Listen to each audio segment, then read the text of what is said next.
Hi, I'm Christine Schachter, And my name is Tim Shaw. and we're your government affairs directors here at the local association level. We understand that many of you have concerns about what's going on locally with your cities and local jurisdictions imposing curfews, shelter-in-place laws, and other guidelines. It is important to remember to look at the CDC website. CAR, our state association, is currently working to release a microsite with FAQs, best practices relative to California corporation law, and policy for virtual meetings, remote work, and human resources. So be sure to keep an eye out for that. With the stock market experiencing its worst day since 1987, the president declaring a national emergency, and the Fed slashing rates to near zero, we're sure you have many questions going on. Obviously, the housing market is still uncertain at this time. As you are well aware, California has the second or third most cases relative to Washington and New York, and we're keeping an eye on that as well. Governor Newsom did issue an executive order that, among other things, would extend the deadline for California state taxes by 60 days, and individual filers may now file and pay up until June 15th. The state now has 18 public health laboratories with testing capabilities, so you're aware of that. And Congress is acting as well, and Tim will brief you on that. So H.R. 6201 is the bill that's been introduced in Congress to kind of address this pandemic situation. And it is amazing when Congress really wants to, they can actually move pretty quickly. So this bill has overwhelming support, and I'll go over a few of the provisions here.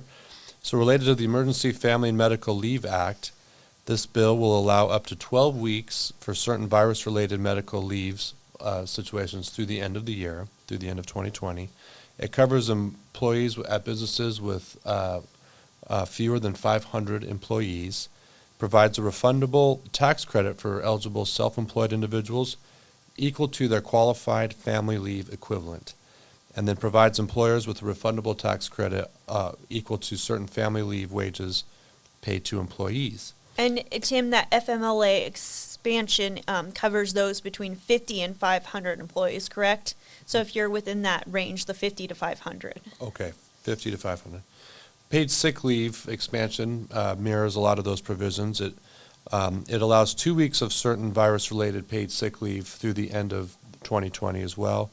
And again, it's covering businesses with fewer than 500 employees, refundable tax credit for eligible self-employed individuals equal to their qualified sick leave time, and then provides employers with a refundable tax credit equal to certain paid sick leave wages paid to their employees. So also some of the other provisions requires Medicare, Medicaid, and other federal health programs to fully cover testing and related services to COVID-19 without cost sharing.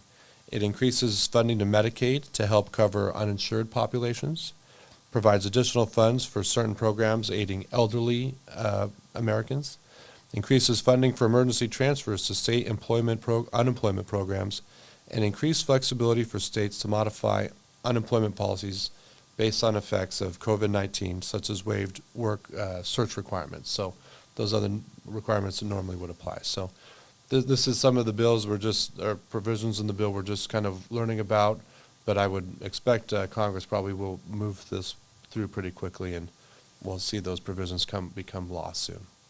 So keep an eye out. Obviously, you're attuned to what's going on and all the news sources, but certainly if you have any questions about legislation, feel free to call CAR, their hotline number as it relates to certain provisions, as well as your local association. Thanks again, and stay safe out there.